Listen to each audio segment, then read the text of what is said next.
Hello, everyone, and welcome to the Real Positive Girl podcast with me, Sabrina. This is the show that'll help you become your best self, and today we are talking about what it looks like to grow and change emotionally, proof of personal growth. But before we jump into that, as always, I want to invite you to come say hi to me and become friends on Instagram. I am at Sabrina Joy Perozzo.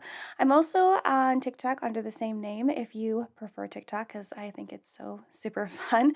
You can say hi to me over there. Also, send me an email to realpositivegirlpodcast@gmail.com. If you have any questions, comments, concerns, prayer requests, feedback, topic suggestions, whatever you want to say, I am here to listen and respond and become friends with you guys.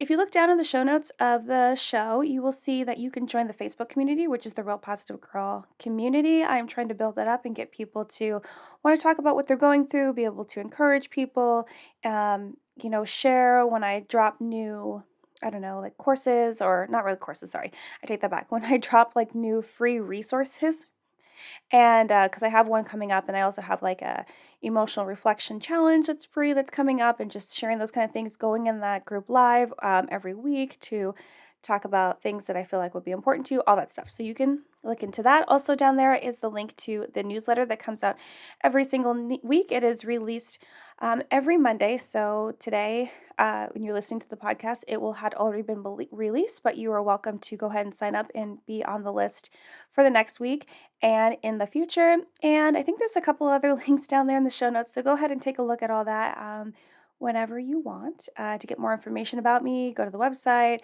listen to other episodes, all the things. But let's just go ahead and jump into what we're talking about today, which is, again, what it looks like to grow and change emotionally, proof of personal growth. When I realize I have changed, like when I am like, okay, I have made changes, I am growing, I am becoming a better person, I get so excited, like literally so excited. I remember that even this week, which was just a couple days ago, I was excited to share with my therapist how excited I was that I have become a lot less people pleasy-er. I've actually been able to shift my mindset of being a people pleaser to not more and more, and I saw a dramatic change in that this week. And it was basically like a disagreement that I had with my husband, and usually after we have a disagreement, no matter like whose fault it is, I always want to like do everything I can to make him feel better and to not have him be upset, and like really just go all out to be like, okay, I just want everything to be better. I want to keep the peace.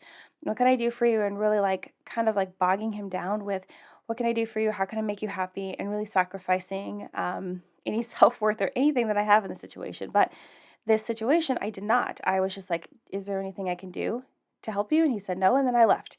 I just like left the room, and we kind of had some time apart, and we realized that was super beneficial, and then we came back together and talked about the issue the next day, and it was great. And I got so excited though that I had actually made that change. I had experienced that growth. It was so super cool. So like genuinely, I want to share with you that I do get excited that I am making steps in the right direction away from like behaviors and mindsets that are, well, really doing the opposite of serving me, like actually tearing me apart and causing daily pain, just to be totally honest with you guys. But sometimes it can be difficult to recognize change in ourselves, right? Especially if we are slogging through a difficult season of life and everything feels like it's coming at us, and we are just really putting in the work to make ourselves better. But it can be so difficult to recognize it. We don't know what to look for to identify the change.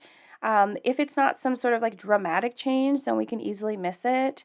Or maybe a real concern that I used to deal with is if it's not big enough for other people to point out and see that you are making changes, you are making the progress that you need, we can get all bent out of shape because we aren't getting that external validation that we unfortunately sometimes live our life on. And external validation can really, really mess you up. I promise you. I still struggle with it, but I've been working to get past it. I wouldn't say overcome it, because I still feel like sometimes it's going to be an issue depending upon what I'm working on. And I want to just recognize that and realize that, but I am working through it each and every day. And if you struggle with needing external validation from other people, which means that you just need other people to recognize you and to affirm that you are doing a good job, that you are making changes, that you are making progress, that you are a good person, that you need to be recognized, all of these things, and you can't do it for yourself. Please, I just want to help you. Please listen to episode 367 of this podcast that I recorded earlier this year. I believe I recorded it in February 2022, if you're listening way in the future, and it will help you. It will so help you with working through external validation, like needing that, because we don't need it. We need to validate ourselves first. Now, I'm not going to lie to you. It feels so darn good. So darn good to get that external validation from people, other people outside of ourselves. But we can't count on that. We can't live our lives like that for everything, or else we will literally have like no self-worth, barely any self-confidence, and the seasons in life where we don't have those people like continuing to say yes to us and tell us how amazing and great we are, we could possibly fall into darker times of despair and maybe depression and other things that are really bad. So it's just super important. I would encourage you, or encourage or information for you to pass on to someone else. Listen to that episode. It'll be really helpful. If you don't want to do that, go online and look into it on how you can work through it, because that's how passionate I am about getting over the need for external validation. But getting off that rant, I also want you to understand that the most important things that we are doing in our lives, and this just goes back to us not being able to recognize change, or really wanting other people to see that we are doing the changes, making those changes in our life. But the most important things we are doing in our lives aren't the most impressive things. And I actually just heard this quote. I heard a quote from Pastor Stephen Furtick from Elevation Church that said, "What's the most important isn't always the most impressive." And it really stuck with me. That's why I'm literally telling everyone. I believe I already made a social media post about it. I'm talking about it here on the podcast, and I will continue to tell people about it. I put it as a post-it note on the board in my office right now. So if you're watching the video, it is right over here. um, because it made such a huge impact on me. Again, what's the most important isn't always the most impressive. So there will be like many things that we do in our lives, including our emotional work and that personal growth that we're talking about right now, and that we're continually going through and on a journey to experience every single day. Those things that will not be recognized by others. They just won't care, or they don't think it's enough. They have their own opinions, or they just won't recognize it. They won't see it. It's not for them to see, because it's something that's happening in your heart and in your mind, and it will manifest itself on the outside in the actions and behaviors that you engage in. But if they're not privy to that, then they're not going to know unless you tell them. So it's not going to be recognized by others, but it also doesn't need to be. Like, that is not a necessary thing for you, right? You don't need it to be recognized for other people for it to matter or for it to count. What matters is how you feel about the change and the growth that you're going through, whether you've given it enough time to work and like really putting that patience in and evaluating how it's going and how you're feeling right now and how much more time needs to happen with it. And if, really deciding and reviewing whether what you're doing is actually propelling you forward. Because if it's not, then of course you need to make some changes. But if you're trying to jump the gun super early and you're like, oh, nothing's changing, and you've only given it a week, I'm like, oh, my friend, give it at least 3 to 7 more weeks. Okay? Like, really consider putting in the time and the effort. I know it seems like time is precious, which it can be. But if we don't put the time in to actually see if something will work, then we could miss out on like the benefits of going through with those changes and those shifts in our life. Yes, you might feel at the end, wow, that felt like a waste of like my 4 to 8 weeks of trying this new thing and it didn't work out. But at least it's something else that you can scratch off the list that didn't work out and move on from it. You don't ever have to have this regret or longing of like, wow, should I have done it longer? Do I think it would have worked? No, you put in the time and effort, and now you're moving forward. So just, can just realize that it doesn't need to be recognized by others. On the flip side of that, I do know it can be so annoying from my personal experience to have people in our lives point out the fact that it doesn't seem like we are changing, and if the work we are doing even matters. Like, I have gone through that experience multiple times where someone's like, well, you've been going to therapy for a long time and it doesn't seem like anything is changing. Like, is it even worth it? Should you even still be going? And it's like, okay, well, are you sitting in on those therapy sessions with me to actually see that I'm able to answer questions differently and share with my therapist how excited I am for the changes that I'm going through? And are you actually in my mind to see that I decided to make a decision to respond rather than to react in that emotional experience I'm going through? Like, it can be so annoying when people are like trying to call you out for not doing something when you're like, you don't understand all the work and time and the effort that I've actually put into this. You have no right to say that to me. But people will be people. People are wild these days. I think um, they think that they have the ability to just say whatever they want without any consequences. And they're like, oh, well, I'm allowed to say what I want. It's like, sure, but why would you do that? Why are you being a jerk on purpose? Like, literally, my question for so many people is, why are you being a jerk on purpose? How is this serving you? And how high is your stack of insecurities that you really need to be doing this right now rather than working on yourself? Okay, that could turn into a tangent. We're not going to go there right now. We're not going to go there right now. But yeah, so it can be annoying when people are pointing out that they don't think that you actually are growing or changing in everything that you're doing. Sometimes I get so annoyed, like I said, by these comments, but really have to recognize that it's their ignorance in the situation that causes them to respond this way. And so we need to not care about those comments. I know that's easier said than done, but if we need to work on like telling ourselves it doesn't matter what they think, they don't actually know what's going on, they are just really all up in their feels and their ignorance of the situation, they don't know what's going on. And they also are probably feeling really insecure of like whatever they are doing to change and grow in their lives, and maybe that's not working and they're projecting those feelings on to you. So just know it doesn't matter.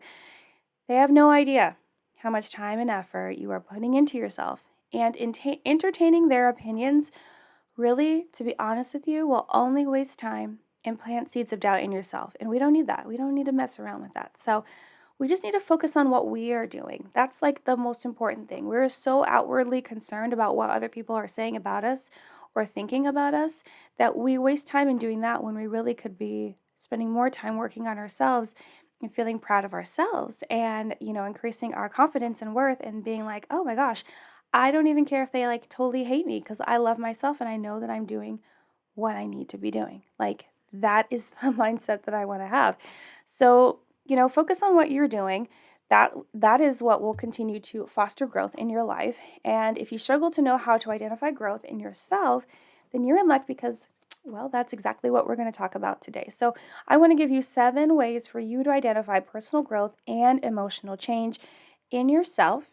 And just want to preface this whole thing before I get into the tips really quick to let you know that last year in October 2021, I did record a very, I would say, especially by the title, similar episode. And so I'm not here to like try to convince you that every piece of content that I create is like super brand new. Some of them are just like inspired from others.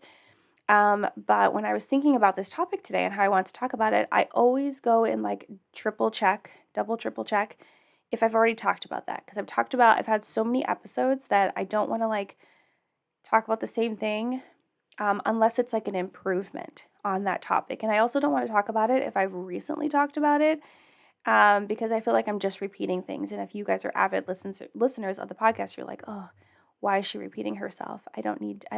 You might not need that, right? If you wanted me to repeat myself, you could just listen to the episode again. But anyway, there are times where the new episodes that I record will be much better than what was recorded maybe like 2 years ago when I first started because I've learned a lot and grown.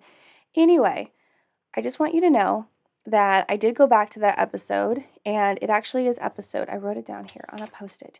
It's actually episode number 339 that was recorded back in October of 2021, and it's like titled something about like signs that you are healing as a person. And I was like, wow, this is kind of similar to what I really, really want to talk about today. So you're welcome to go back and listen to it. It's episode 339. However, I did review the notes in that show, and the tips that I'm going to give you right now are not the same as the ones that I gave in that show. In that show, I only gave 5.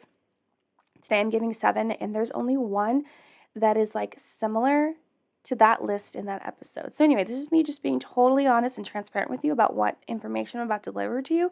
I'm going to give you more and not the same information that I already gave about 9 months ago. I'm just being honest with you. So if you would like to have like 2 episodes that talk about this topic in 2 different ways, hey, that's like a bonus, right? Okay.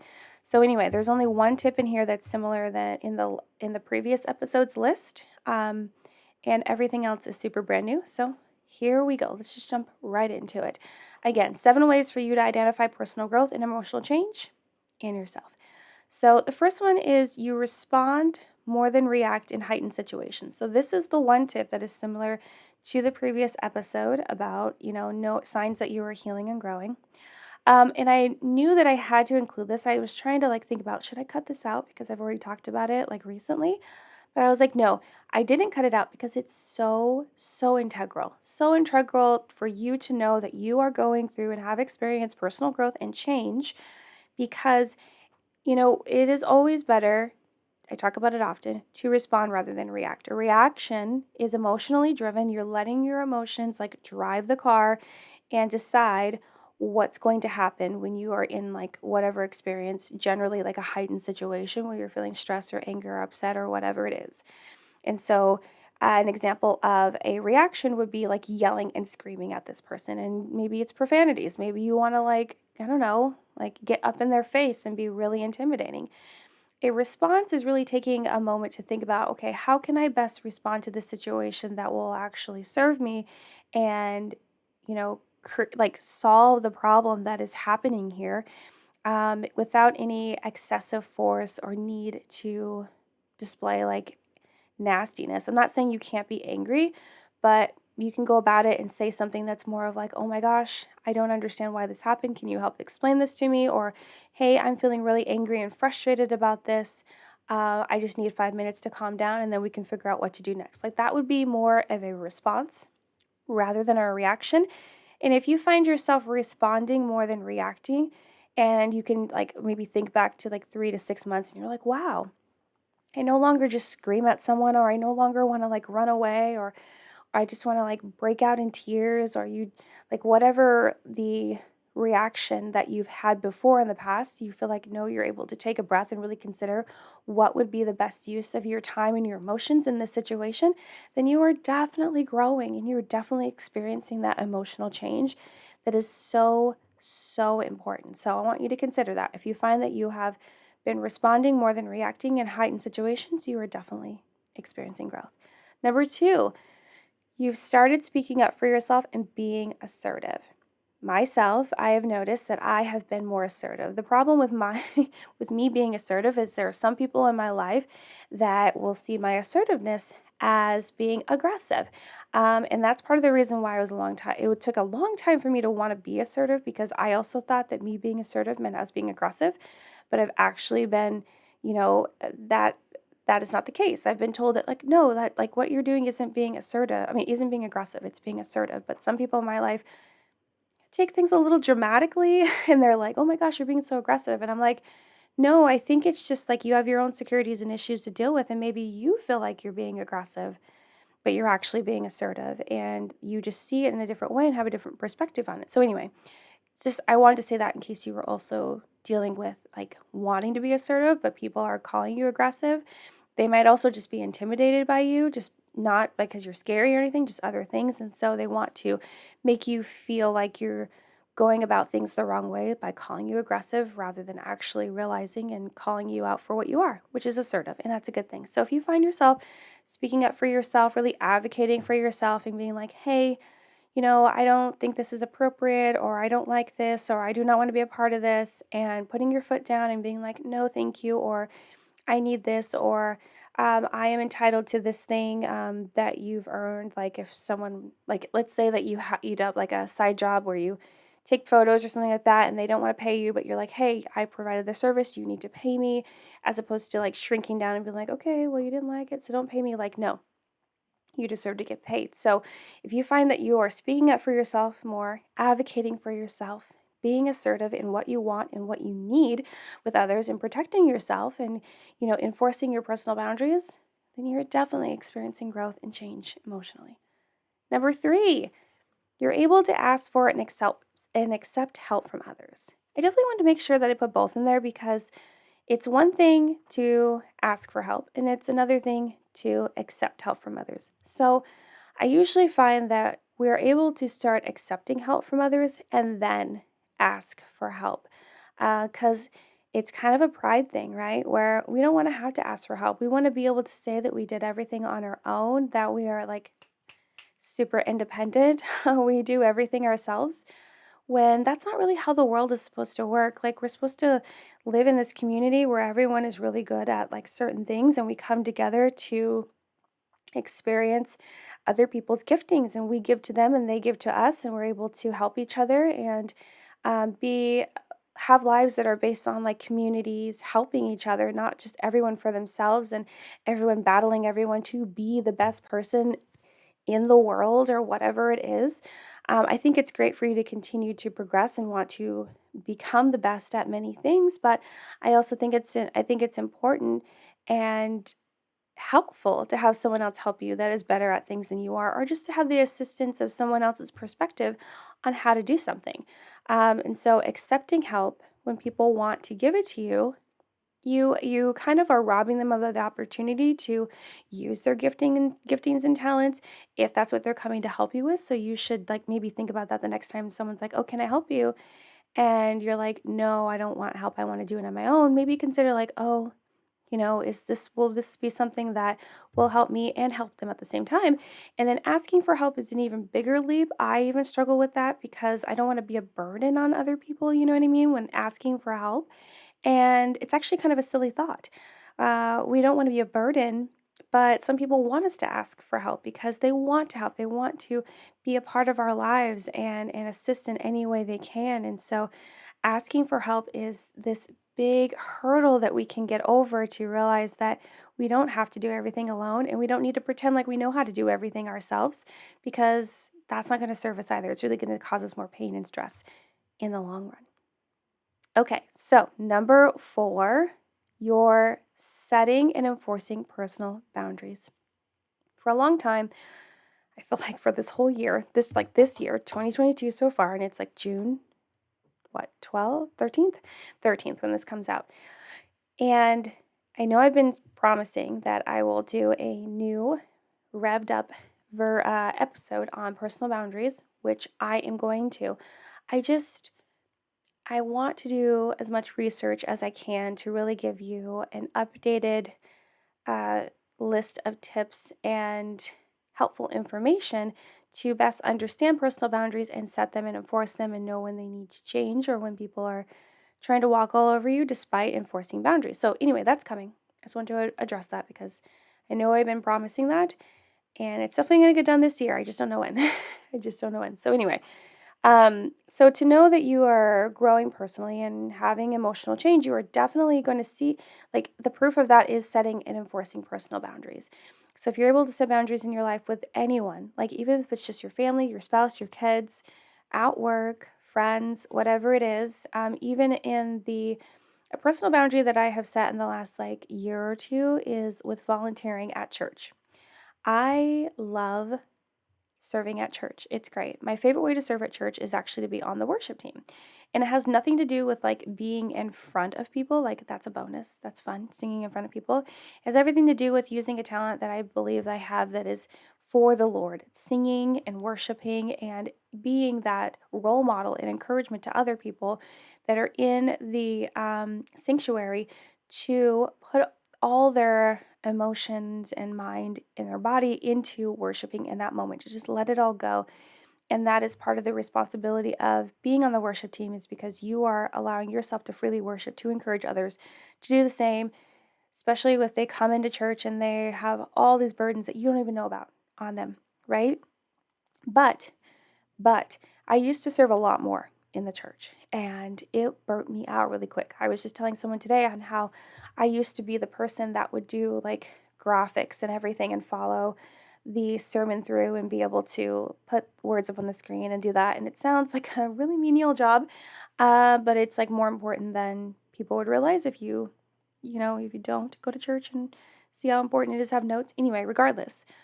Um, but I burnt out of that. I think I did it for like a decade, and then I was like, I felt really bad and guilty in the moment, but I had to create a boundary of like, okay, I can't do this anymore.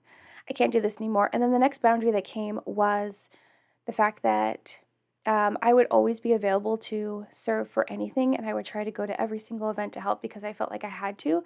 And I realized it was making me not want to do anything else, not wanting to come to church anymore, not wanting to like get to know people for fear that they would ask me to volunteer for something, right? And so I set that boundary of being like, okay, I'm only going to serve on one team and I'm only going to serve this much because also I need to have time to fully enjoy church and like take in the word and also spend time with my family and friends. And so I set and enforced that boundary. And I realized when I did that a couple years ago, I had done so much personal and emotional growth because I no longer let this facade of guilt keep me from doing something that actually made me want to serve even more and pour more of my heart into the church. So I hope you understand it's like when you set and enforce boundaries with people and in whatever the situation is. I wanted to use that situation so it's not necessarily just something about relationships, which typically are spoken about in referencing personal boundaries, um, which can also be the truth as well when you're talking about having relationships and not discussing certain things with certain people and not allowing them to engage in certain activities or whatever it is. But if you are able to start setting and enforcing boundaries and being and telling people like, no, I'm sorry, you don't have to say sorry, it's a bad reflex for me. You have to be like, no, I do not want to do that, or no, that I don't have any desire to be a part of that, or I cannot do that. Just being able to tell people no, even if they try to push back on you, and really enforcing that boundary really demonstrates a lot of personal and emotional change and something that you should feel really super proud about. Okay, number 5. Remember, we only have 7. So, number 5 is you allow yourself to be vulnerable with yourself and others. So, in regards to being vulnerable with yourself, you're able to tell yourself the honest truth about how you're feeling about certain things and how things make you feel, and really have an honest, open, emotional reflection on what's going on in your heart and your mind and how that relates to how you're living your life. And being vulnerable with yourself, I feel like, is the first step to being vulnerable in most things, because if you're able to be honest with yourself about how things trigger you and how you respond and react, and the thoughts and the mindsets that you're having and the things that you allow to sway you and shift you in the way that you act and live your life, is really important. It really helps you. It's really diving into self-awareness, to be honest with you, and knowing what you should engage in and what you shouldn't engage in. Now, taking the extra step to be vulnerable with other people and just totally share like what's going on in your life, being transparent and honest about what's going on. Now, I'm not saying that you have to do that with everyone, but I feel like being vulnerable is highly related to being honest. And so if someone is asking you how you are, I'm not saying you have to tell them that every terrible thing that's happened to you in the last 30 days, but just to be like, hey, I'm going through it, but things are looking up, or I'm feeling positive, or I am working on some problem solving and things are going to get better. So just being honest and open, and not trying to pretend like everything is perfect, and not trying to leave this life that's a facade and make yourself look better than you are. Just being honest about where you are right now in life, because life is actually like peaks and valleys, like a roller coaster. So one day you're up and the next day you're down, and one year you're up and the next year you're kind of leveling out, and then you're moving back up, and then you might shoot down for a little bit and shoot back up. It's just, you never know. But being vulnerable and honest about where you are is such a good indication of growing emotionally and personally, because it means that you can just be honest with what's going on and you don't feel as much. Sometimes you do. I do. Shame with what you're going through and how you're dealing with it. And you're open to change, and you're open to trying different things and being on this journey as flexible as possible of becoming your best self. So, allowing yourself to be vulnerable with others and yourself. Number six is mistakes and failures don't cause as much panic. I like this one because it definitely, like when I wrote it, I was like, yeah, this is definitely one that I have to include, because I was trying to think of a way to like integrate mistakes and failures into this list because I knew that they were so important to personal change. We're going to inevitably go through mistakes and failures and things that just don't work out the way that we wanted to and anticipated happening. It's important to realize that we are going through a lot of growth when we realize that when those things happen and they go sideways, we're not going to panic as much. We're going to realize, okay, this kind of sucks. This really gets in the way of things happening on the schedule that I like, and maybe efficiency, and now I have to do more work and figure out change and maybe ask for help, but I don't need to panic. Because I feel like personally for me in the past, I would definitely panic every time something didn't go right. I also dealt with a lot of like perfectionism. So if that's you, I understand. But it can be really difficult. We can freak out and think that like the world is ending if we go through mistakes and failures, when really we need to accept them as a part of life, as something, and expect them to happen.